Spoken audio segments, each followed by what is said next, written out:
갑자기 추워져서 더 추워요. 계속 추우면 이제 적응이 돼서 조금 덜 추울 거예요.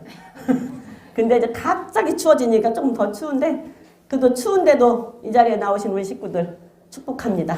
예, 하나님도 기뻐하실 거예요. 예, 우리가 추운데 굳이 이 자리에 왜 나와야 되나? 그쵸? 안 믿는 사람들은 지금 불 옆에 따뜻하게 앉아 있을 것이고 이불 속에도 있을 것이고, 근데 우리는 꼭 나와야 되잖아요. 예? 나와야 되잖아요. 그냥 하나님의 전이 좋아서 나오고 하나님의 말씀을 사모해서 나오고 또 정말 예수님이 좋아서 나오고, 예수님이 정말 좋아서 나왔죠.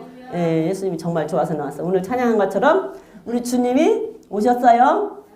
주인을 위해서 오셨어요? 예, 맞아요. 주인을 위해서 오셨어요.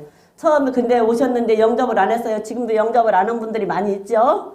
예, 영접을 안 한 분들이 많이 있어요. 주님이 처음에 오실 때, 찾아오실 때 주인들을 위해서 찾아오셨어요. 맞아요. 맞아요. 근데 지금 주님 이제 가셨어요. 그리고 이제 또 다시 오실 일만 남았어요. 근데 다시 오실 때는 주인을 위해서 오실까요? 아니죠. 다시 오실 때는 주인을 위해서 오시지 않아요. 예, 다시 오실 때는 주인을 위해서 오시질 않아. 그러니까 지금 주님 오시기 전에 우리가 정말로 하나님 앞에 점도 없이 흠도 없이 살아서 의인된 자격이 얻어서 주님이 다시 오실 때는 정말로 주님이 잘했다 칭찬할 수 있는 그러한 종들이 돼야 돼요. 그러한 자녀들이 돼야 돼요. 그러한 주님의 사랑하는 백성들이 돼야 돼요. 예, 주님이, 우리는 지금 계속 다니엘 보고 있죠. 다니엘을 보면서 뭐 때문에 다니엘을 보고 있어요? 다니엘의 믿음을 보느라고 다니엘을 보고 있어요. 그죠? 맞죠? 그러면은 우리 교인들은 이제 이 정도까지 했으면 설마 예수 믿고 천국 간다는 얘기는 함부로 안 하겠지요. 근데 예수 믿고 천국 가는 거 맞아요? 예수 믿고 천국 못 간다고 하면 안 돼요. 큰일 나. 예수 믿고 천국 못 간다면 이단되는 거예요. 진짜 이단되는 거예요. 예수 믿고 천국 못 간다고 어디 가서 하면은 정말 여러분들 이단돼요. 그쵸? 진짜 이단되는 거야. 예수 믿고 천국 가는 거 맞아요. 그러나 우리 교인들은 예수 믿고 천국 간다는 말을 그렇게 쉽게 하지는 않을 거라는 얘기죠. 예수를 믿으면 믿은 다음에는 어떻게 해야 된다? 그분이 하라는 대로 살아야 된다. 그분을 믿는다고 한다면 그 사람의 말을 믿고 그 사람이 하라는 대로, 그 사람의 말을 믿고 그 사람이 믿는, 그 말을 믿는다면 그 사람이 하라는 대로 해야 그 사람을 믿는 게 되는 거잖아요. 그래서 이제 우리 교인들만큼은 예수 믿고 천국 간다는 말을 그렇게 쉽게, 예수 믿으면 천국 가, 예수 믿고 천국 가는 것은 맞습니다. 그건 팩트입니다. 그건 진리예요. 그건 변할 수가 없어요. 영원 불변한 사실이에요. 그러나 예수를 믿은 자라고 한다면 그 다음에 믿은 다음에는 그 사람이 하라는 대로 그 사람의 말을 듣고 그 사람의 말대로 순종하고 사는 삶을 살아야 된다는 것을 가르쳐주기 위해서 계속 지금 믿음을 보고 있는 거예요. 그 믿음 있는 선진들이 어떻게 했길래 저 사람들은 믿음으로 사는 사람이었나, 뭐 그들이 믿음으로 사는 것을 봤으면 우리도 믿는다고 한다면 그분들이 한 대로 따라서 살아야 우리도 믿는 자가 되는 거예요. 그래서 지금 다니엘을 계속 보고 있습니다. 그래서 저는 다니엘서 오늘 6장을 할 건데 다니엘서 6장을 오늘 다 끝낼까 싶은데 끝낼 수 있을지는 모르겠어요. 하다 보니까 양이 상당히 많아요. 근데 다 건너뛰고 끝내버릴지 아니면은 그냥 다 할지 그거는 하다가 중간에 건너뛰면 뛰는 거고. 그래서 다니엘 6장까지 저는 하고 끝나면 7장부터는 아마 우리 목사님이 하실 거예요. 그러면 우리 교인들은 다니엘을 한 권을 다 띄는 거예요. 전체적으로. 예, 그렇게 되면 이제 마지막 때 일을 보면서 계속 그거 볼 거거든요. 말세 때 일을. 그러면은 어느 정도 다 뜨는 거예요. 근데 결론은 마지막 때 결론은 뭐예요? 결론은 정해져 있어요. 예수님이 승리하신다. 결론은 정해져 있어. 예수님이 승리하신다는 거. 그런데 그 승리하신다는 거 가운데서 어떻게 이루어지는가를 보고 우리는 그걸 배워서 그거를 우리가 참고해서 그대로 살고 결국은 승리할 거니까. 결국은 승리할 거니까 우리는 그걸 배워서 알고 지지 말아야 된다는 것 때문에 우리는 배우는 거예요. 그래서 그걸 보고 배워서 지면 안 돼. 왜? 결론은 나 있어. 결론은 나 있어요. 어떻게든지 예수님은 승리하신다는 결론은 나 있어요. 그래서 마지막에 예수님은 승리하셔요. 그렇기 때문에 우리는 그 승리하실 예수님 그걸 믿고 그대로 배워서 지지 말고 살아야 되는 것이기 때문에 배우는 겁니다. 그래서 우리는 지난 시간에도 얘기했지만 무슨 일을 당하라고 우리에게 불안을 조성하기 위해서 공포를 조성하기 위해서 하나님께서 그런 말씀을 하시는 것이 아니라 그걸 보고 너희들은 그렇게 되지 말라고. 그래서 하나님께서 이 모양 저 모양으로 우리에게 여러 모양으로 가르쳐 주셔요. 그거를 지혜 있는 자는 깨닫고 받아들일 것이고 귀 있는 자는 듣고 지혜롭게 그것에 행동을 할 것이고 그래서 귀 있는 자는 들으라. 귀 있는 자는 들어라. 듣고 지키고 행하면 복이 있다. 계속 그 말씀을 하시는 거예요. 자, 오늘 다니엘서 6장 1절부터 한번 읽어봅시다. 6장 1절부터 3절까지만 한번 읽어볼까 싶어요. 3절까지만. 시작.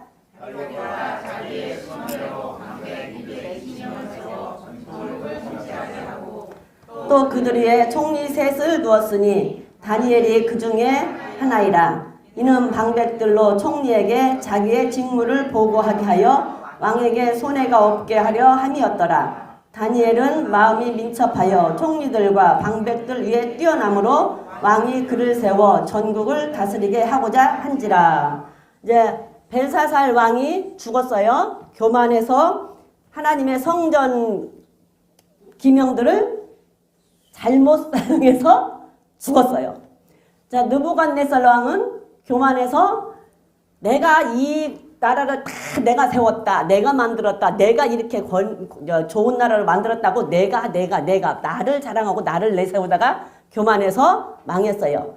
벨사살 왕은 성전 기명을 가지고 잘못 사용하다가 망했어요. 둘 다 망한 원인은 교만이에요. 교만.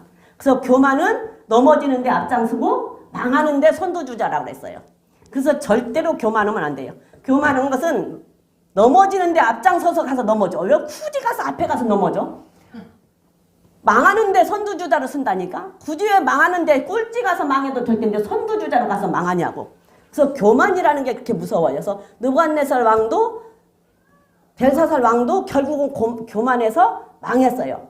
그리고 나서 다리오가 왕이 됐어요. 다리오가 왕이 됐는데 다리오가 왕이 돼갖고 자기 뜻대로 그 방백들을 세웠어요. 방백들을 세우고 120명으로 그 나라의 그 도가 120도였나 봐. 뭐 전라북도, 충청도 막 켜는 것처럼. 그래서 뭐 군수 뭐 이렇게 다 세웠을 거 아니에요. 도지사니 뭐니 다 세워서 그 120도에 사람을 세우고 그 중에 총리 3명을 세웠는데 그 중에 하나가 다니엘인데 그 3명 중에도 다니엘이 으뜸이에요. 왜? 그 나라 술사 방백들보다 10배나 지혜를 더 줬다고 그랬죠? 1장에서 10배나 지혜를 더 주기 때문에 다니엘이 그 중에 1등이야. 그래가지고 다니엘에게 모든 것을 다 맡기니 그 나라 사람들이 시기 질투 할 만해요? 안 해요? 할 만해. 그렇지 않아도 우리 지금 우리 저기 정치하는 것만 봐도 그렇고 옛날 그 사극을 봐도 그렇잖아요. 맨날 좀 누가 좀 잘 될 것 같으면 어떻게든지 그 사람 하려고 이렇게 뭉쳐가지고 그 사람 죽이려고. 그러니까 정직하고 진실하고 의로운 사람이면 그 사람을 어떻게 해야 돼. 그래야 자기네들이 유익이 생기니까. 정직하고 아주 올곧으면 뇌물을 좀 받고 싶어도 못 받잖아요. 위에서 너무 정직하게 올곧게 서 있으면 밑에 사람들이 뇌물을 받을래도 받지를 못하잖아요. 그러니까 선하는 그 사람을 없애야지만이 자기네들이 유익이 생긴 게 그걸 이렇게 방해를 한다고. 그런데 다니엘은 너무 정직하고 너무 신실하고 너무나 하나님의 말씀대로 사니까 너무나 고든 사람이란 말이에요. 근데 그 사람이 최고로 으뜸 자리에 앉아 있어. 그런데 다르게 말하면 그 사람은 이 나라 백성이 아니야. 포로야. 그러면 그 사람들이 얼마나 시기 질투가 안 나겠어요? 저 사람은 이 나라 사람도 아니요. 포로로 잡혀온 사람이요. 그쪽에서 이쪽으로 유학 온 사람도 아니야. 포로로 잡혀온 사람이요. 그런데 최고의 위치에 앉아 있으니 그 사람을 시기 질투할 만해요. 시기 질투 할 만해. 그 사람들이 볼 때는. 그래서 다니엘 시기 질투 할 만하니까 그 나라 사람들이 다니엘을 죽이려고 모의를 하는데 황제 숭배 사상법을 만들어요. 황제 숭배 사상법. 그게 이제 옛날에 일본의 신사참배 하는 것처럼 황제 숭배 사상법을 만드는데 4절 한번 읽어보겠습니다. 시작. 이에 총리들과 방백들이 국사에 대하여 다니엘을 고소할 틈을 얻고자 하였으나 능히 아무 허물도 얻지 못하였으니 이는 그가 충성되어 아무 그릇함도 없이 아무 허물도 없음이었더라.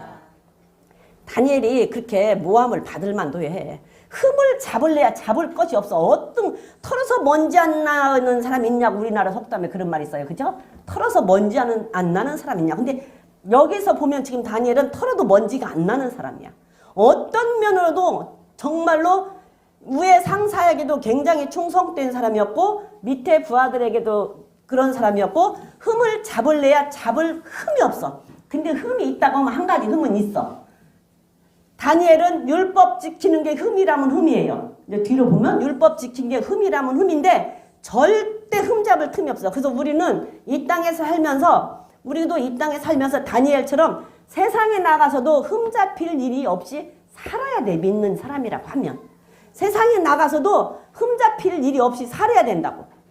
그래서 그 사람을 어떻게 좀 모함을 하고 싶은데 모함할 일을 만들지 말고 살아야 되는 게 우리 믿는 자들이 할 일이에요. 다니엘을 보고 믿는 자 정말 하나님을 믿는 사람이라고 하면 그렇게 다들 산다고 한다면 그래도 이 나라가 좀 정의로운 나라가 되지 않겠어요?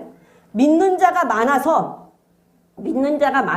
정말로 믿는 자 하나님을 정말로 두려워하는 자가 많아서 정의롭게 산다고 하면 이 나라가 그래도 좀 정의로운 나라가 될 거예요. 근데 다니엘은 자기 나라도 아니고 포로 잡혀간 나라에서 살면서도 하나님을 지난 시간 얘기했죠. 육신적으로는 포로 잡혀갔지만 영적으로는 하나님을 전하는 선교사라고.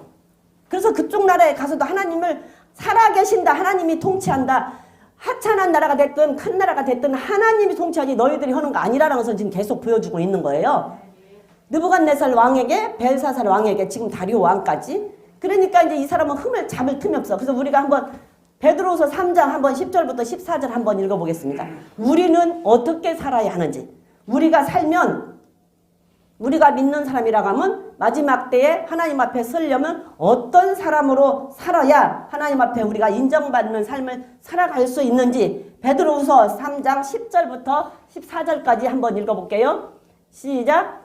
그러나 주의 날이 도적같이 오리니 그날에는 하늘이 큰 소리로 떠나가고 체질이 뜨거운 불에 풀어지고 땅과 그 중에 있는 모든 일이 드러나리로다. 이 모든 것이 이렇게 풀어지리니 너희가 어떠한 사람이 되어야 마땅하뇨. 거룩한 행실과 경건함으로 하나님의 날이 임하기를 바라보고 간절히 사모하라. 그날에 하늘이 불에 타서 풀어지고 체질이 뜨거운 불에 녹아지려니와 우리는 그의 약속대로 의에 거하는 바 새하늘과 새 땅을 바라보도다. 그러므로 사랑하는 자들아 너희가 이것을 바라보나니 주 앞에 점도 없고 흠도 없이 평강 가운데 나타나기를 힘쓰라. 마지막 때 주님이 오실 때 우리는 어떤 사람이 되어야 마땅하냐 그러고 하나님께서 물으시는 거예요.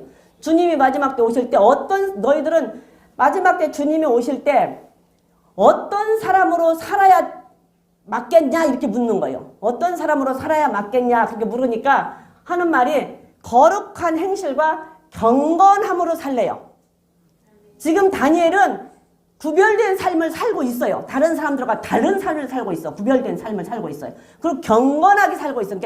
그러니까 너희들이 깨끗하게 구별되게 그 다음에 불쌍하고 없는 자를 돌아보면서 다른 사람들과는 구별된 삶을 살면서 하나님의 나를 바라보고 살래요. 하나님의 날이 임하기를 간절히 사모하고 우리가 살면서 우리가 하나님의 나라 가기를 간절히 사모하고 하나님 나라가 이 땅에 임하기를 간절히 사모하고 하나님 말씀대로 우리가 살기를 간절히 사모하면서 살면 이 땅에서 살면서 죄 안 짓고 살 수 있어요.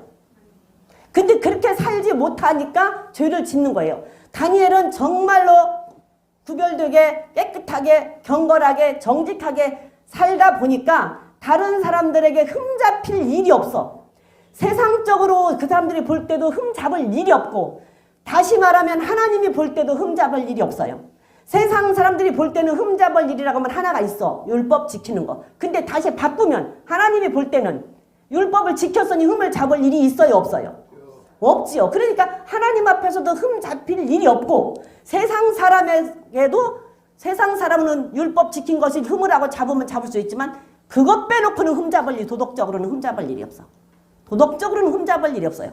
그렇게 살으래요. 그러면 새하늘과 새 땅을 우리가 바라보고 그 나라의 소망을 두고 살면, 우리는 그 나라의 소망을 두고 살면, 계속 말씀을 사모하고 말씀을 묵상하고 그 나라의 소망을 두고 살면, 세상에서 죄를 지으라고 해도 죄 지을 시간이 없고 죄 지을 생각이 없어. 왜? 말씀을 계속 사모하고 있으면, 계속 말씀 묵상하고 있으면 그 말씀이 머릿속에서 뱅뱅 돌리니까 다른 생각이 하나도 안 들잖아요. 죄 지을 생각이 안 들어. 허튼 생각이 안 들어. 그러니까 죄를 안 짓단 말이에요. 그렇게 하고 살으래요. 그러면 14절에 보니까, 그러므로 사랑하는 자들아, 너희가 그 새하늘과 새 땅을 바라보기 위해서 거룩하고 경건하게 하나님의 나라를 임하기를 바라보고 사는 너희들은, 그것을 바라보고 사는 자들은 예수님, 주님 앞에서, 하나님 앞에서 점도 없고 흠도 없이 평강 가운데 나타나기를 힘쓰래요. 자, 이 점과 흠은 뭐를 말해요? 우리 맨날 배웠죠? 점과 흠은 뭐를 말해? 죄를 말하잖아, 죄. 그러면 죄를 진 사람이 하나님 앞에 섰을 때 편할까? 죄를 안 진 사람이 하나님 앞에 섰을 때 편할까요? 예? 점도 없이 흠도 없이 살았는데 내가 죄가 없으면 주님 앞에 설 때 마음이 편하단 말이에요. 당당하단 말이에요. 평강 가운데 점도 없이 흠도 없이 평강 가운데 나타나기를 힘쓰래잖아요. 이게 내가 죄를 안 짓고 살면 주님 앞에 섰을 때 마음이 편하단 말이에요. 주님 앞에 섰을 때뿐만이 아니라 우리가 이 땅에 살면서도 죄 지면 어때요? 불안하죠. 괜히 불안하고 찜찜하고 회개를 해도 아이고 이거 하나님이 용서를 해줬나 안 해줬나 또 회개하게 되고 이러잖아요. 근데 죄를 안 졌으면 회개할 일이 없잖아. 그럼 마음이 편하잖아요. 그런 것처럼 하나님 앞에 섰을 때 편안한 마음으로 설 수 있게끔 힘쓰래요. 편안한 마음으로. 다니엘은 지금 그렇게 살고 하나님 앞에 어떤 상황 속에 섰을 때도 당당하게 서서 하나님 앞에 말할 수 있는 삶을 살고 있다는 얘기예요. 당당하게 서서 하나님 앞에 말할 수 있는 삶을 살고 있어요. 다니엘은. 그러니까 우리가 다니엘을 보면서 우리도 그렇게 살아야 된다 그 말이에요. 그렇게 살아야 어떤 상황에 처했을 때 하나님께서 건져내시지. 그렇게 안 살고 건져달라고 하면 건져주냐고. 그래 놓고는 하나님이 안 건져준다고만 할 것이 아니라, 그죠? 안 건져준다고 할 것이 아니라 우리는 편안한 일, 다니엘처럼 하나님 앞에 설 때 하나님 앞에 당당하게 할 수 있는 삶을 살아야 돼요. 그래서 점도 없이 흠도 없이 흠 잡힐 일이 없이 살아야 된다니까. 세상 사람한테 흠 잡힐 일이 없어야 되고 그 다음에 하나님 앞에도 흠 잡힐 일이 없어야 돼. 다니엘은 세상 사람들이 흠을 잡을래야 잡을 수가 없었고 하나님 앞에서 볼 때는 율법을 완전하게 지키니까 하나님이 볼 때 흠 잡힐 일이 없었고 그러한 삶을 다니엘은 지금 살고 있는 거예요. 포로로 잡혀간 사람이에요.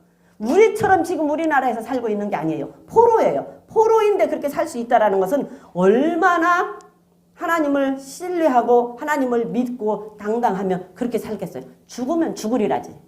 죽으면 죽으리라. 그래서 다니엘의 세 친구가 그랬잖아요. 안 건져줘도 우리는 하나님을 믿는다. 불 속에 들어갔는데 하나님이 우리를 불에서 건져내시겠지만 안 건져낸다 할지라도 우리는 하나님을 믿겠노라. 그렇잖아요. 그러한 신앙을 가지지 않으면 쉽지는 않아요. 이렇게 다니엘이 포로를 잡혀가서도 이렇게 사는 거. 우리는 이 땅에 살면서 죄져서 고난받을 필요는 없어요. 죄져서. 이 땅에서 도덕적으로 잘못해가지고 고난받을 필요가 뭐 있냐고. 도덕적으로 잘못해서 고난받지 말고 살아야 된다고요. 도덕적으로 잘못해서. 근데 도덕적으로 잘못해서 고난받는 것은 당연히 받아야 되는 거야. 그건 받아야 되는 거예요. 그러니까 도덕적으로 잘못해서 고난받는 삶을 살아서는 안 된다고요. 그러니까 다니엘은 도덕적으로도 절대 고난받는 삶을 안 살았다고. 자, 우리 베드로전서 다시 한번 읽어볼게요. 베드로전서 4장만 한번 읽어볼까요? 베드로전서 4장 15절 16절 시작. 너희 중에 누구든지 살인이나 도적질이나 악행이나 남의 일을 간섭하는 자로 고난을 받지 말려니와 만일 그리스도인으로 고난을 받은 즉 부끄러워 말고 도리어 그 이름으로 하나님께 영광을 돌려라. 도덕적으로는 우리가 고난을 받을 필요가 없어. 도덕적으로 우리가 잘못해서 고난받을 일을 만들면 안 돼요. 다니엘은 도덕적으로 고난받을 일을 만들지를 않았어. 그러니까 오직 하면 그 방백들도 저 사람은 흠을 잡을래야 잡을 일이 없다.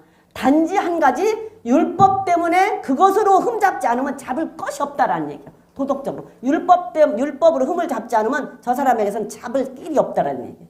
그러니까 도덕적으로 잘못해서 고난받는 일을 만들지를 말아야 돼요. 그러나 예수님 때문에 받는 고난이라고 한다면 어떤 상황에서도 부끄러워하지 말아라. 그것은 하나님 앞에 영광 돌리는 삶이다. 다니엘은 이런 삶을 살았어요. 다니엘은 지금 이런 삶을 살고 있는 거예요. 율법을 안 지켰다고 지금 죽이려고 하면은 그 율법을 안 지켰다고 지금 그거는 내가 잘못한 거예요. 하나님 믿다가 잘못한 거예요. 하나님 믿다 잘못한 거예요. 그러니까 하나님이 책임지시겠지요. 그러니까 하나님 때문이니까 하나님이 책임지시겠지. 내가 잘못한, 나는 도덕적으로는 고난받을 일을 만들지를 않았어요. 근데 율법을 지킨 것 때문에 고난을 받게 되니까 하나님이 책임을 지시겠지요. 하나님이 책임을 지시겠지. 율법 우리가 살면서 세상에서 살면서 세상에서 도덕적으로 흠잡힐 일을 만들지 말고 삽시다. 믿는 사람이라고 한다면, 우리 교인이라고 한다면, 그렇다기 교인이라고 한다면 나가서 흠잡힐 일 만들지 말고 살자고요. 저 사람은 세상에는 법이 없어도 살아. 근데 예수한테 미쳤나 봐. 이 소리만 듣게 살자고. 저 사람은 예수한테 미쳤나 봐. 그냥 그 소리만. 미치기는 사람은 뭔가에는 미쳐야 돼요. 뭔가에는 미쳐요. 안 미칠 수가 없어요. 무엇인가 하나에는 미쳐 있어. 미쳐 있어. 무엇인가 하나에는. 그런데 기왕에 미칠 거 제대로 미쳐서 예수한테 미치면 제대로 미친 거예요. 뭔가에 하나는 다 미쳐 있어. 다 뭔가 하나는 다 미친대요. 안 미친 게 없어. 다. 근데 기왕이면 예수한테 미쳐 살자고요. 예수한테 미쳐 삽시다. 자, 우리 다니엘서로 가서 다시 다니엘서 가보면 그 다음에 다니엘서 5장 읽어봅니다. 다니엘서 5장 6장 5절. 다니엘서 6장 5절 시작. 사람들이 가로되 다니엘은 하나님의 율법에 대하여 그 틈을 얻지 못하면 그를 고소할 수 없으리라. 이에 총리들과 방백들이 모여 왕에게 나아가서 그에게 말하되 다리오 왕이여 만세수를 하옵소서. 나라의 모든 총리와 수령과 방백과 모사와 간원이 의논하고 왕에게 한 율법을 세우며 한 금령을 정하실 것을 구하였는데 왕이여 그것은 곧 이제부터 30일 동안에 누구든지 왕 위에 어느 신에게나 사람에게 무엇을 구하면 사자들에 던져 넣기로 한 것이니이다. 그런즉 왕이여 원컨대 금령을 세우시고 그 조서에 어인을 찍어서 메대 바사에 번개치 아니하는 규례를 따라 그것을 다시 고치지 못하게 하옵소서 하매 이에 다리오 왕이 조서에 어인을 찍어 금령을 내리니라. 여기 지금 말하지요. 5절에서 저 사람은 뭐라 그래요? 저 사람은 다니엘은 하나님의 율법에 대하여 그 틈을 얻지 못하면 고소할 수 없으리라. 이게 율법을 어기게끔 만들 것을 하나 만들지 않으면 율법을 어길 것을 하나 만들지 않으면 다니엘은 고소할 수가 없고 그 사람을 끌어내릴 수 있는 방법이 없다라는 얘기예요. 도덕적으로는 뭐 아무리 흠을 잡을래야 잡을 수가 없어. 근데 율법을 어기게끔 만들어야 돼. 율법을 어기게끔 만들어야 되는데 율법을 어기게끔 만들라니 율법을 어기게끔 만들 틈이 없어. 근데 다니엘이 율법을 어길 사람이 아니라는 것을 이 사람들도 알아. 그러니까는 만든 것이 뭐예요? 황제, 숭배, 사상법을 만들었어요. 그래갖고 왕한테 가서 이거 하자고 그러니까 왕은 자기를 숭배하고 자기를 숭배하고 자기를 경배하는지 않을 이유가 없잖아요. 그러니까 생각도 없이 도장을 찍었단 말이에요. 근데 메대 파사법에 한번 도장 찍으면 세상법에 한번 변할 수가 없어요. 우리나라도 보면은 뭐 헌법 바꿔서 한번 도장 꽝꽝 찍으면 다시 그거 바꾸려면 어마어마하게 힘들잖아요. 그리고 사법 같은 것도 보면 왕은 저 사람이 정직하다는 걸 알고 저 사람이 괜찮은 걸 알아서 안 죽이고 싶은데 계속 막 죄를 만들어서 막 상소를 올리잖아. 그러면 어떻게 돼요? 결국은 왕은 안 죽이고 싶어도 결국은 죽이고 그 일가를 몰살을 시키잖아. 그러면 그게 나중에 언젠가 가서 다시 복원이 되는 수는 있기는 하나. 그게 여기도 지금 그 법을 만들었어요. 근데 보세요. 여기서 보면 길게도 아니요. 길게도 30일 동안만 하재. 30일 동안만. 그럴싸하잖아요. 그쵸? 그럴싸하죠? 그럴싸해요. 아마 그 왕도 6개월을 하자고 했다든지 1년을 하자고 했다든지 아니면 왕이 정치하는 동안을 하자고 했다든지 하면은 왕도 조금 생각을 해보지 않았을까 하는 생각도 들어요. 그렇게 길게 하는 게 조금 길게 하는 게 다른 신들한테 누구한테도 묻고 기도할 수가 없고 오직 왕한테만 물으라고 했다고 한다면 왕이 어떻게 될지 알아. 지금 왕이 어떻게 될지 알고 자기도 모르는 것도 있을 텐데 그게 좀 한번 생각해보지 않았을까 하는 생각을 해요. 근데 딱 30일만 하재요. 이것이 미혹이에요. 이것이 유혹이에요. 마귀는 어떻게든지 미혹을 시키려고 어떻게 한다고 했어요? 천사로까지 가장을 한다고 그랬잖아요. 천사로까지 가장을 한다고 했어. 근데 딱 30일만 하재. 그러니까 왕이 그냥 생각 없이 그렇게 하라고 그러고 덮벅 도장을 찍었네. 도장을 찍었어요. 그런데 10절 볼게요. 10절 시작. 다니엘이 조서에 어인이 찍힌 것을 알고도 자기 집에 돌아가서는 그 방에 예루살렘으로 향하여 열린 창에서 전에 행하던 대로 하루에 3번씩 무릎을 꿇고 기도하며 하나님께 감사하였더라. 자, 하나님께 감사하였더라. 근데 11절에 보니까 그 무리들이 모여서 다니엘이 하나님 앞에 기도하며 간구하는 것을 발견하고, 다니엘은 이거 도장 찍고 이게 다 법이 통과된 거 알아요. 그러면 자기가 기도하면 어떻게 된다? 사자굴에 들어간다는 거 알아요. 근데 그걸 알면서 똑같이 교회에 있는 예루살렘, 자기는 포로 잡혀온 사람이니까 자기의 그 성전이 있는 쪽을 향해서 기도를 했어요. 솔로몬이 성전 지어놓고 뭐라고 했어요? 성전을 향해서 기도하면 이방인이 기도해도 용서해주고 교회 못 나오면 죄를 짓고, 기도해도 용서해주고 전쟁에 나가는 사람이 전쟁에서도 그 이쪽을 향해서 하면 기도해달라고 하는 그거 있었죠. 그러니까 그 법대로 다니엘은 그 예루살렘 성전 쪽을 향해서 어인이 찍힌 것을 알면서도 기도를 했어요. 근데 그거를 그 사람들이 발견을 했어요. 기도하는 모습을 발견 안 했겠어요. 그거 하려고 지금 이거 법을 하나 세웠는데 그것만 노리고 있었을 텐데 그거 안 했겠냐고 얼씨구나 줬다. 그거는 분명히 다니엘이 안 할 거라는 것을 알기 때문에 만든 법이에요. 그러니까 그 다니엘을 잡을 수 있는 가장 좋은 거라고. 근데 우리 지금까지 배운 거 뭐예요? 자기가 판 구덩이에 자기가 들어가고, 자기가 친 그물에 자기가 걸리고, 자기가 만든 장대에 자기가 달리고. 우리는 결론 알죠? 우리는 결론을 알아요. 근데 이 사람들은 몰라. 그러니까 어찌됐든 다니엘만 어떻게 없애면은 좀 자기네들이 잘 될 것 같은 거야. 그러니까 다니엘을 잡기 위한 지금 방법으로 지금 이것을 꾸미고 있는 거예요. 근데 다니엘은 뭐라겠냐? 자기는 알면서도 기도했다. 우리 사무엘상 가서 볼까요? 사무엘상 12장 22절. 사무엘상 12장 22절 한번 가볼까요? 거기에 보면은 사무엘이 하는 말이 있죠? 사무엘이 시작.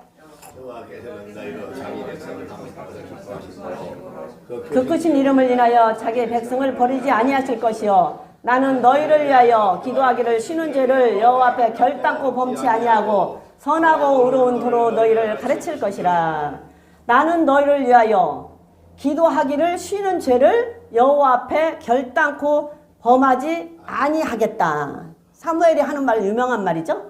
나는 기도하는 것을, 너희를 위해서 기도하는 것을 쉬는 죄를 결단코 범치 않겠다. 그러면 기도하는 것을 쉬는 죄를 결단코 범치 않겠다라고 하면 기도 안 하는 게 죄일까요? 아닐까요? 기도 안 하는 게 죄예요. 그러니까 다니엘은 그 죄를 안 지키로 결단을 한 거예요. 그러니까 모든 것은 매 순간 결단이에요. 매 순간 결단. 선택은 내가 하는 거예요. 왜? 우리에게 자유의지를 주셨기 때문에. 우리에게 자유의지를 주셨어요. 그래서 네가 결정해서 네가 알아서 해. 그리고 하나님은 문제 제기만 하고 그 문제만 내밀어요. 그리고 결단한 대로 우리에게 주시는 거예요. 결단한 대로.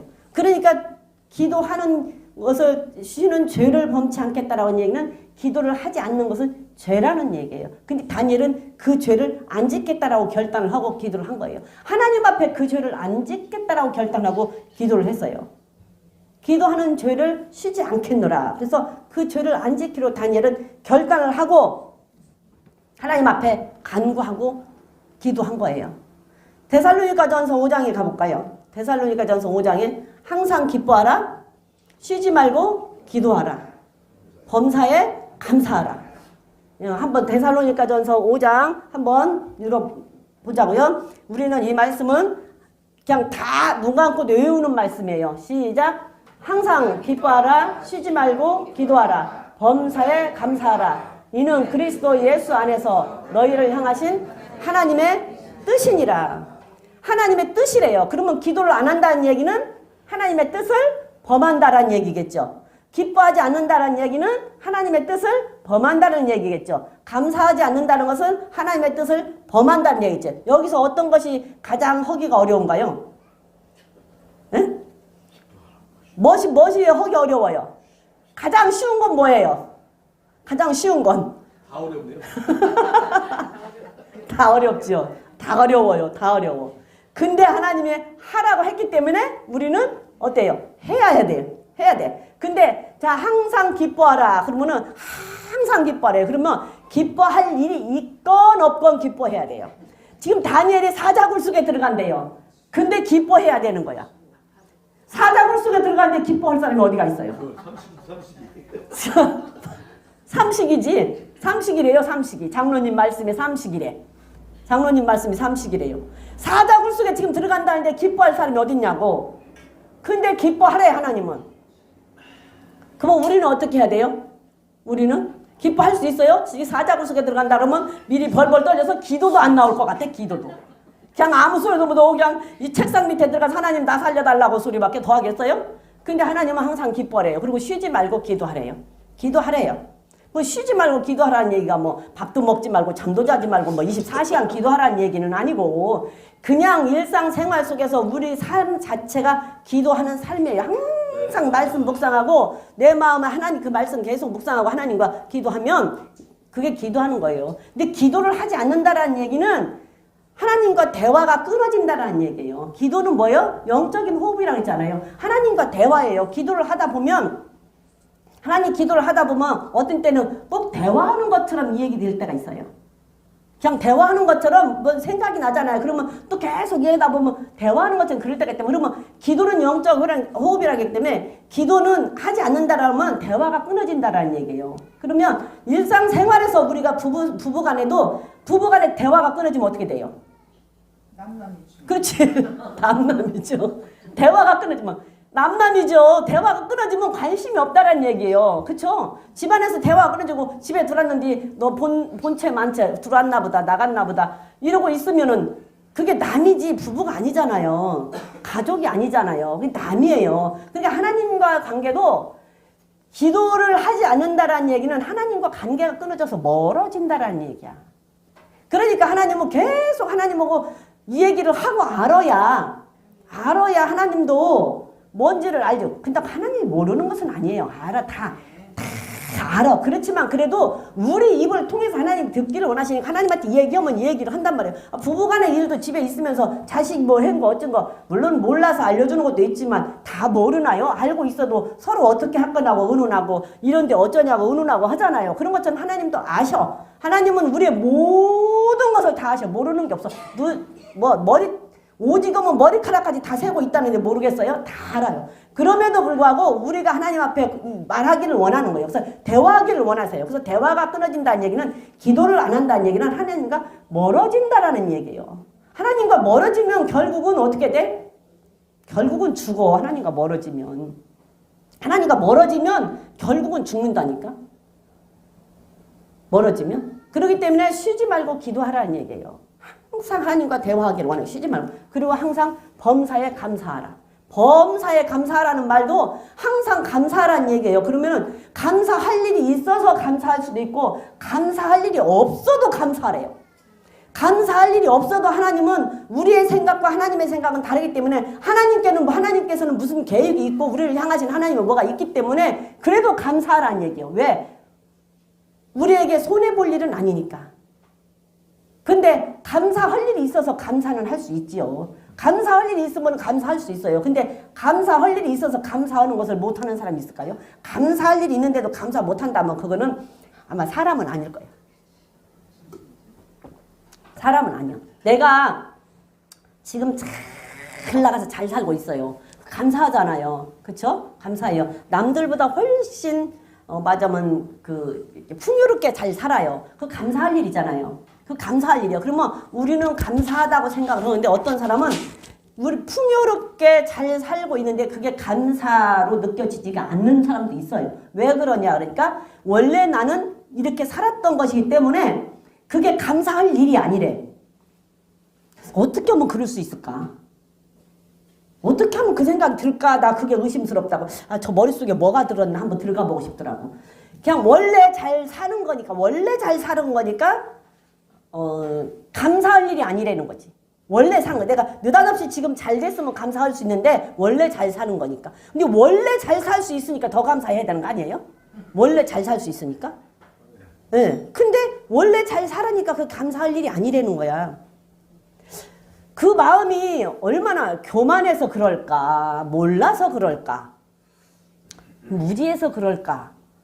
참 그것도 대단하다. 나 그걸 모르겠다라는 생각이 들더라고. 근데 감사할 수 있어서 감사할 수 있는 것은 당연히 감사하는 것이지만 감사할 수 없는데 감사하는 것이 진짜 감사라니까. 감사할 수 없는데 진짜 감사. 그게 그렇게 감사래요. 그러면 범사에 그것이 하나님 뜻이래.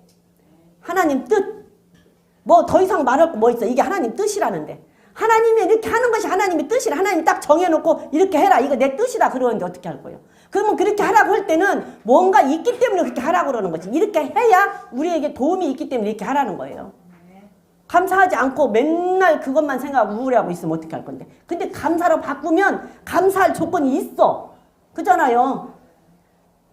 아니 노숙자들도 그냥 내가 왜 이렇게 나는 이렇게 됐나 그러면 그 사람들 너무 불행하고 힘들 거야. 근데 그 중에 어떤 사람이 나는 이렇게 노숙자라도 살아있어서 글도 내가 이렇게 얻어먹을 수 있고 누가 이렇게 주는 사람이 있으면 이거라도 먹을 수 있어서 감사하다면 그 사람도 그게 감사한 거야. 그잖아요? 그렇다고 한다면 그 사람도 그게 감사한 거라고. 근데 그렇지 못해 우리가 볼 때는 그게 뭐 감사할 일입니까? 죽을 일이지.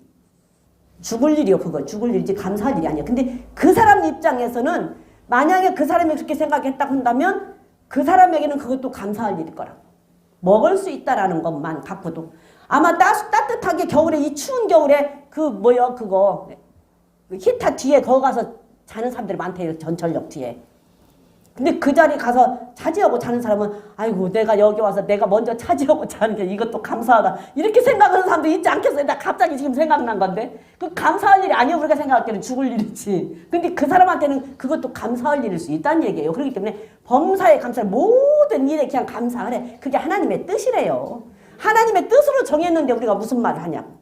그렇기 때문에 다니엘은 가서 기도를 했는데 무슨 기도를 했는지는 모르지만 사자굴 속에 들어간다 해도 하나님 앞에 하나님의 뜻이라면 구원해 달라고 했을 거예요. 그렇지만 그렇지 않는다고 해도 하나님 내가 이거를 지킬 수 있게 해주셔서 기도할 수 있게 해주셔서 감사하다고 하지 않았을까?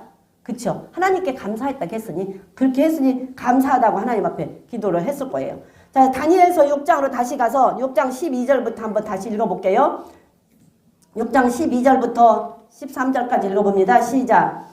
이에 그들이 나아가서 왕의 금령에 대하여 왕께 아뢰되 왕이여 왕이 이미 금령의 어인을 찍어서 이제부터 30일 동안에 누구든지 왕 외에 어느 신에게나 사람에게 구하면 사자굴에 던져넣기로 하지 아니하였나이까. 왕이 대답하여 가로되 이 일이 적실하니 메대와 바사와 변개치 아니한 규례대로 된 것이니라. 그들이 왕 앞에서 대답하여 가로되 왕이여 사로잡혀온 유다 자손 중에 다니엘이 왕과 왕의 어인이 찍힌 금령을 돌아보지 아니하고 하루에 3번씩 기도하나이다. 왕이 이 말을 듣고 그로 인하여 심히 근심하여 다니엘을 구원하려고 마음을 쓰며 그를 건져내려고 힘을 다하여 해가 질 때까지 이르매.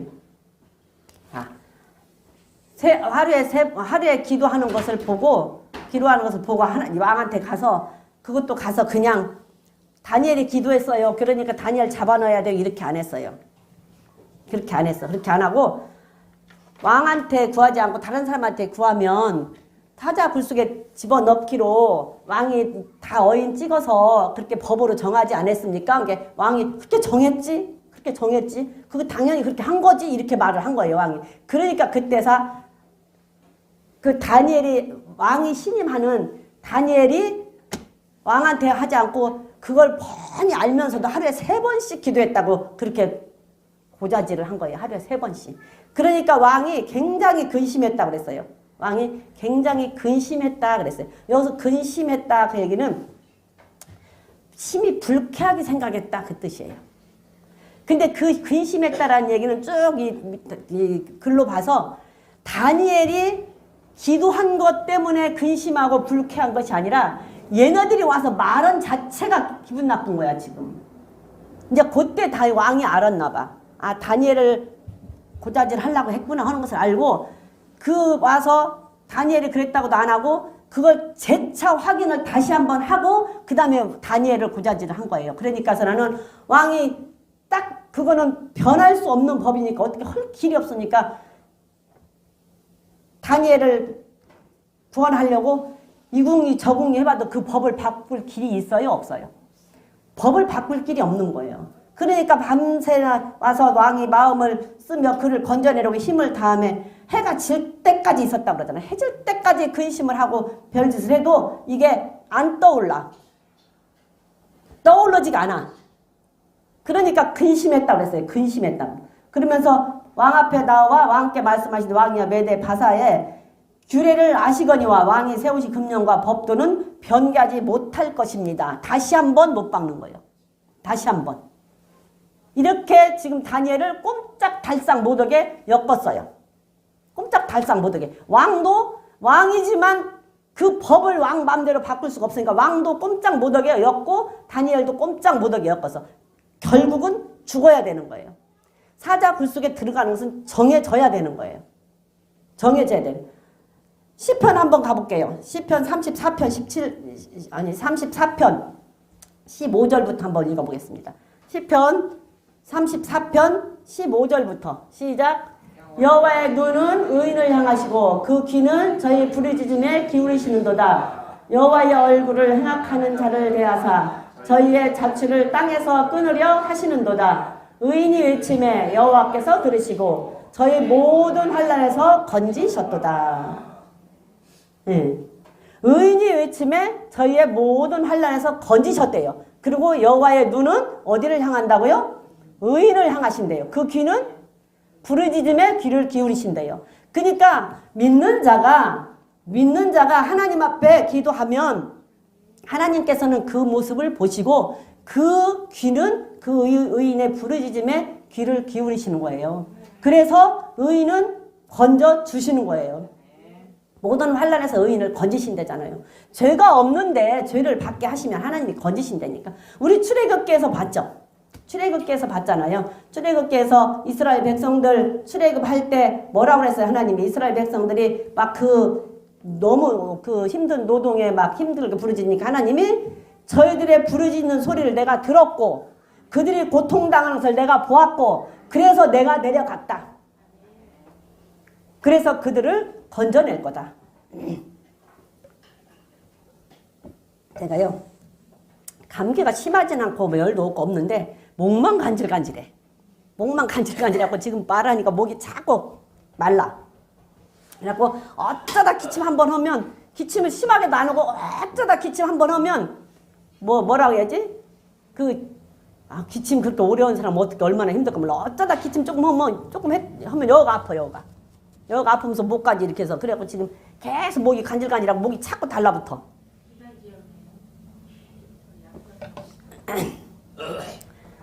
그래서 그 이스라엘 백성들을 구원해낼 때 내가 들었다. 그들이 부르짖는 소리 내가 들었다. 그들이 고통당하는 거 내가 보았다. 그래서 내가 내려가서 저들을 구할 것이다 그랬잖아요. 그런 것처럼 하나님께서는 의인들이 부르짖는 소리에 귀를 기울이시고 의인들이 기도하는 것을 하나님께서는 보시고 그가 의인이 그가 죄가 없으면 그 환난에서 건지신다고 말하잖아요. 그 결론을 우리는 알죠. 결론은 우리는 알아요. 다니엘이 사자굴에서 안 죽고 나왔잖아요. 하나님이 건져내셨어요. 안 죽어요. 죽일라 해도 하나님이 허락 안 하면 못 죽어. 안 죽어. 죽을 수가 없어요. 야고보서에서도 그랬잖아요. 의인의 간구는 역사하는 힘이 많다. 그래서 정말로 죄 없는 의인이 하나님 앞에 간구하면 하나님이 건져 주신다니까요. 왜 귀를 만들고 눈을 만드신 하나님께서 안 듣고 안 보시겠어요? 안 듣고 안 보시겠냐고. 94편도 한번 읽어볼게요. 94편 9절도. 94편 10편 94편 9절에도 보면 귀를 만드신 자가 어찌 듣지 못하겠느냐. 읽어본다. 시작. 귀를 지으신 자가 듣지 아니하시랴. 눈을 만드신 자가 보지 아니하시랴. 하나님께서 눈과 귀를 다 만드셨는데 어찌 안 보고 안 듣겠어요. 결단코 의인들이 간구하는 거, 의인이 기도하는 거. 그래서 우리는 기도해야 돼요. 기도 안 하면 안 돼요. 기도하면 하나님이 들으신다니까. 하나님이 보신다니까. 그리고 환난 가운데서 건지신다니까요. 그러니까 우리는 할 게 없어요. 우리는 어찌됐든 하나님이 뜻이니까 기도하라는 게 하나님의 뜻이고 감사하라는 게 하나님의 뜻이고 기뻐하라는 게 하나님의 뜻이니 우리가 어떤 상황 쪽에 처했을 때는 기도할 수 있어서 기도하는 게 아니고 감사할 수 있어서 감사하는 게 아니고 기뻐할 수 있어서 기뻐하는 게 아니라 하나님이 하라고 하시니 그냥 하는 거예요. 그게 하나님의 뜻이라고 하느니 하는 거예요. 우리가 이 땅에 살면서 하나님을 항상 저는 그 말 굉장히 중요하게 생각합니다. 이 땅에 살면서 하나님을 아버지라고 부르고 살잖아요. 하나님을 아버지라고 부르고 살아요. 근데 아버지라고 부르고 사는데 나중에 하나님을 만났을 때 우리가 하나님을 거기 가서 아버지라고 부를 수 있어야 아버지라고 부를 수 있어야 되는데 거기 가서 만약에 아버지라고 부를 수 없고 심판자라고 생각을 한다면 우리는 죽는 거예요. 근데 우리가 이 땅에서 하나님을 아버지라고 부르고 살기 때문에 이 땅에 살면서 두렵고 떨림으로 지내라. 그리고 예수를 믿고 하나님께서 우리를 건져주시고 우리를 죄 가운데서 건져주시고 살려주시고 우리를 용서해 주신 것은 이제부터는 옛날에 살던 모습대로 살지 말고 누구 뜻대로 살기를 원한다? 하나님의 뜻대로 살기를 원한다. 그래서 하나님의 뜻대로 살기 원해서 우리를 건져주셨단 말이에요. 예수를 믿게 해주셨단 말이에요. 그러면 믿은 다음에는 하나님의 뜻대로 살아야지 그래야지 하나님을 아버지라고 부른 효과가 천국 가서 나타나는 거예요. 그 천국 갔을 때 하나님을 아버지라고 부를 수 있어서 아버지로 만나야 환영을 해주지 심판자로 만나면 큰일 난다고. 그래서 이 땅에서 아버지라고 만나기 위해서 이 땅에 사는 동안 정말로 아버지라고 부를 수 있는 삶을 살아야 되는 것은 하나님의 뜻대로 살아야지만이 아버지라고 만날 수 있다는 거예요. 그렇잖아요. 그래서 하나님께서는 귀를 만드시고 눈을 만드셔서 다 보고 듣고 계신다고. 그렇기 때문에 우리가 하나님을 하라고 한 것을 해야 된다고. 다니엘은 지금 굴 속에 들어가야 되는데 기도하고 있다고. 사자굴 속에 들어가야 되는데 얼마나 무섭고 얼마나 떨리겠습니까? 그런데 기도하고 있다고요. 그런데 기도하고 있어요. 한번 볼까요? 자, 이제 15절까지 읽었죠? 16절부터 한번 18절까지만 읽어볼게요. 시작. 이에 왕이 명함에 다니엘을 끌어다가 사자굴에 던져 넣는지라. 왕이 다니엘에게 일러 가르되 너의 항상 섬기는 데 하나님이 너를 구원하시리라 하니라. 이에 돌을 굴러다가 불아구를 막음에 왕이 어인과 귀인들의 인을 쳐서 봉하였으니 이는 다니엘 처치한 것을 변개함이 없게 하려 함이었더라. 왕이 궁에 들어가 밤이 맞도록 금식하고 그 앞에 기약을 그치고 침수를 패하니라.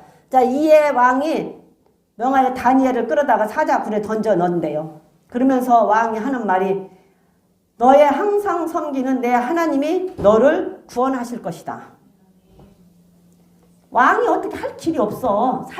왕은 살리려고 다니엘을 살리려고 아무리 애를 썼지만 살릴 길이 없어요. 그런데 어떻게 할 수가 없어. 그러니까 그냥 굴 속에 왕은 안 넣고 싶어 지금. 왕은 안 넣고 싶은데 넣을 수밖에 없어. 왜? 밑에 신하들 때문에. 그러니까서 난 하는 말이 어떻게 할 수가 있어. 네가 항상 섬기는 네 하나님이 너를 구원하시기를 원한다. 그러면서 집어넣고 밤이 맞도록 밤새도록 잠을 못 자고 이리 궁글 저리 궁리 이 궁리 저 궁리 하면서 잠을 못 자고 오직하면 잠도 안 자고 밤이 맞도록 왕들은 자기 전에 뭐 노래 부르고 뭐 악기 다루나 그런 것도 안 하고 잠도 안 자고 금식했대요. 심수를 패하고. 왕이 오직하면 다니엘을 위해서. 다니엘을 위해서. 자, 그렇게 하고 그 다음에 19절부터 한번 읽어봅니다. 19절부터 시작. 이튿날에 왕이 새벽에 일어나 급히 사자굴로 가서 다니엘이 든 굴에 가까이 이르러 슬피 소리질러 다니엘에게 물어 가로되 사시는 하나님의 종 다니엘아 너의 항상 섬기는 내 하나님이 사자에게서 너를 구원하시기에 능하였느냐. 다니엘이 왕에게 고하되 왕이여 원컨대 만세수를 하옵소서. 나의 하나님이 이미 천사를 보내어 사자들의 입을 봉하셨으므로 사자들이 나를 상해치 아니하였사오니 이는 나의 무지함이 그 앞에 명백함이 오며 또 왕이 나는 왕 앞에도 해를 끼치지 아니하였나이다. 다니엘이 든 굴에 가까이 이르러 밤새도록 있다가 슬피 소리질러 다니엘에게 물어 가로되 사시는 하나님의 종 다니엘아 살아계신 하나님의 종 다니엘아. 지금 이방나라 왕이 하는 말이에요. 살아계신 하나님의 종 다니엘아 너의 항상 섬기는 내 하나님이 사자에게서 너를 구원하시기에 능하였느냐. 항상 섬기는 내 하나님, 네가 믿는 네 하나님 이렇게 말 안 했어요. 지금 이방나라 왕이에요. 근데 다니엘아 네가 믿는 네 하나님이 너 구원했냐 이렇게 안 물고 네가 항상 섬기는 네 하나님이 너를 건져내기에 너를 건져 죽지 않게 너 살려주었냐 지금 이렇게 묻는 거잖아요. 왜 항상 섬기는 하나님이라고 했을까? 믿는 하나님 아니고. 우리 교인들은 알아. 우리 교인들은 이제 그렇게 안 하고 초대에 얘기했어요. 믿는 하나님이라고 안 하고 네가 섬기는 하나님이라. 우리가 하나님을 믿는다고 하면 이제는 예수를 믿기로 작정을 하나님 믿는다고 하면 이제는 하나님을 섬기는 자가 돼야 된다 그 말이에요. 하나님을 공경하는 자가 돼야 된다 그 말이에요. 항상 얘기하잖아요. 하나님을 공경한다 섬긴다 그러면 처음에 우리가 자녀들을 기를 때는 자녀들을 우리가 막 돌봐야 되고 다 돌봐서 길러야 되잖아요. 근데 어느 정도 커서 대학 가고 직장 가면 그 다음에는 자녀들이 부모에게 효도를 좀 해야 되잖아요. 그래서 부모를 좀 섬기고 부모를 효도하고 맛있는 것도 사다 주고 용돈도 주고 뭐 좋은 것도 사주고 해야 되잖아요. 근데 장가 가고 시집 가서까지도 부모가 맨날 돌보기만 하고 돌봐만 줘야 된다면 그거는 어떻게 되겠어요? 속 터지지. 이게 섬겨야 된다고. 그럼 우리도 하나님을 섬긴다고 한다면 이제는 처음 믿은 신앙들이 아니고 그도 신앙자가 됐다고 하면 하나님을 섬겨서 이제 우리가 하나님이 하라는 걸 해야 된다고. 기도하라 했으면 기도도 해야 되고 기뻐하라 했으면 기도도 해야 되고 기뻐도 해야 되고 감사하라면 감사도 해야 되고 예? 그리고 하나님 앞에 효도도 좀 해야지. 하나님 앞에 효도도 해서 하나님한테 맛있는 것도 드리고 맛있는 것도 좀 사다 주고 하나님 앞에 좀 하라고요. 하나님 앞에.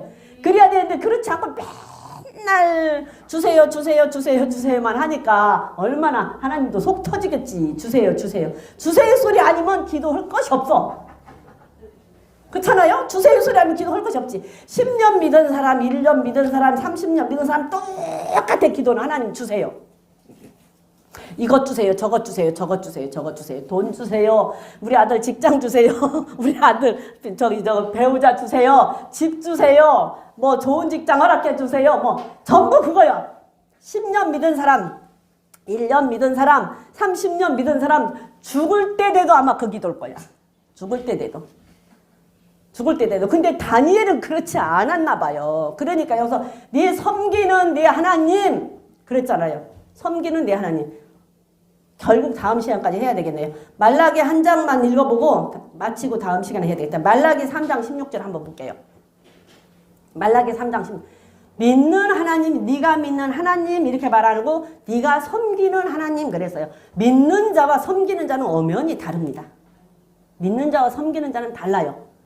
자, 한번 읽어볼게요. 시작. 그때의 여호와를 경외하는 자들이 피차에 말하매 여호와께서 그것을 분명히 들으시고 여호와를 경외하는 자와 그 이름을 존중히 생각하는 자를 위하여 여호와 앞에 있는 기념책에 기록하셨느니라. 그것만 볼게요. 자, 그때 여호와를 경외하는 자들이 그러면 다 믿는 자들이죠. 믿는 자들이 이 얘기하는 소리를 지금 하나님께서 들으셨다고 그랬어요.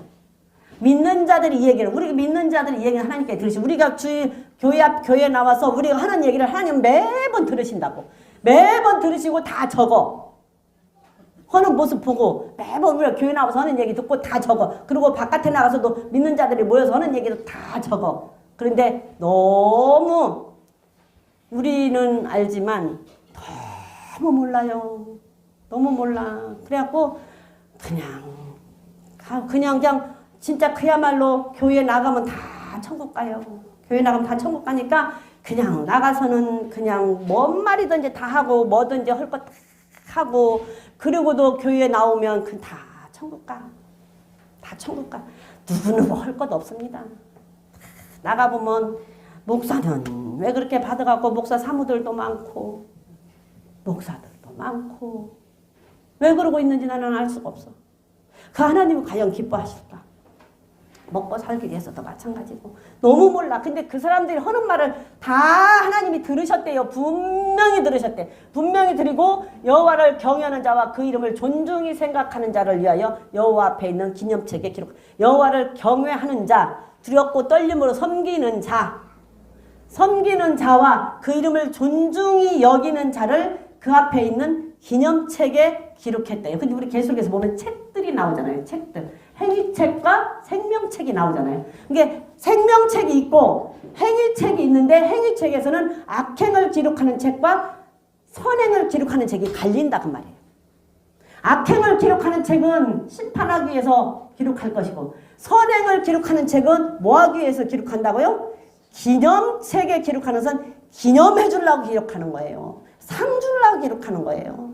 상 주려고. 그러니까 지금 다니엘에게 하는 말이 네가 섬기는 네 하나님이 너를 구하기에 능하셨느냐? 그럼 네가 믿는 네 하나님이 안 그랬어요. 믿는다고 하는 사람들은 다 교회만 나오면 믿는 줄로 아는데 교회 나온다고 믿는 게 아니라니까요. 교회 나온다고 신앙인이 아니라니까요. 교회 나오는 사람은 종교인이에요. 교회 나오는 사람은 종교인. 교회에 나와서 하나님을 정말 두렵고 떨림으로 섬기며 하나님을 공경하는 사람들은 신앙인. 우리는 어떤 사람이 돼야 돼요? 기왕에 나왔으면 신앙인이 돼야죠. 하나님을 두렵고 떨림으로 섬기는 자들이 돼야 돼요. 그렇게 하면 하나님께서 귀를 만드셨고 눈을 만드셨기 때문에 들으시고 보시고 의인이 환난을 당하면 거기서 건지신다고요. 그리고 그 의인이 당한 환난을 기념책에 기록을 하신다고요. 어떤 환난을 당해서 뭐 때문에 당했는가 기념을 하신다고요. 그래갖고 하나님을 만났을 때 하나님이 뭐래요? 잘했다. 그래갖고 하나님 앞에 섰을 때 당당하죠. 하나님 때문에 내가 지금 당한 것이 얼만데 하나님 때문에 내가 당한 것이 얼마고 하나님 때문에 내가 피해본 것이 얼만데 하나님 앞에 설 때 당당하죠. 당당해. 하나님 나 이거 했어요. 나 이렇게. 하나님도 할 말 없잖아요. 감사하라고 했으니까 그 환난 가운데서도 감사하니까 감사하라고 했으니 감사했고 기뻐하라 했으니 기뻐했고 기도하라 했으니 기도했고 나 한 것이 없고 죄진 것이 없고 하나님 앞에 율법을 지킨 것이 온전한 율법을 지키니까 하나님이 볼 때는 흠이 없고 세상에서 완전한 도덕법을 다 지키니까 세상 사람들이 볼 때 흠이 없고 그러니 그 사람을 하나님께서 안 구원하시겠느냐고요. 우리가 예수를 기왕에 믿었다면 세상 사람들이 봤을 때도 우리가 흠이 없는 자로 기왕에 믿는 자라고 한다면 저 사람은 참 믿는 사람이 그래도 믿는 사람이야. 저 사람은 참 정직해 소리를 들어야 될 거 아니에요. 세상에서 살면서. 우리 그런 사람이 되어서 살자고. 그렇다고 교회에 온 이상 세상에서 정직하다. 흠잡을 것이 없다. 하나님 앞에 왔을 때는 하나님이 하나님의 뜻대로 살으니까 참 잘한다. 우리가 기왕이면 믿었으면 그렇게 하고 살자고요. 그렇게 하고 살면 하나님께서 우리의 기도를 안 들어주시겠냐고요. 의인의 기도는 역사하는 힘이 많다고 그랬는데 다니엘을 그래서 건져낸 거 아니에요. 그래서 왕한테도 하는 말이 당당하잖아요. 내 하나님이 다음 주에 나올 건데 좀 시간이 더 있으면 좋겠는데 내 하나님이 천사를 먼저 보냈어요. 이렇게 얘기하잖아. 내 하나님이 천사를 먼저 보냈어요. 하나님은 보시고 들으시고 다 알기 때문에 천사를 먼저 보냈다니까. 천사를. 그러니까 내 하나님이 천사를 먼저 보내셨습니다. 그리고 나는 죄가 없습니다. 이렇게 사자가 안 잡아먹어. 그리고 굳이 사자굴 속에 집어넣으면 젠장맞아. 사자굴 속에 그냥 집어넣어도 지금 기절 초풍을 할 판인데 거기다 무슨 돌을 아궁이를 막고 거기다 어인을 또 찍고 굳이 그럴 필요까지 있을까요? 굳이 그럴 필요까지 있겠어요? 아니 그냥 지금 집어넣어도 죽을 판인데 굳이 그렇게까지 해야 되냐고. 근데 그렇게까지 했잖아요. 그렇게까지 했어. 그래서 우리는 정말 하나님 앞에 그러한 사람이 흠이 잡힐 일이 없는 사람으로 살아갈 수 있는 우리 그루터기 형부 여러분이 되시기를 주님의 이름으로 부탁을 드립니다. 우리 다 같이 말씀 생각하시면서 기도하시고 돌아가시겠습니다. 주여 삼창하시겠습니다.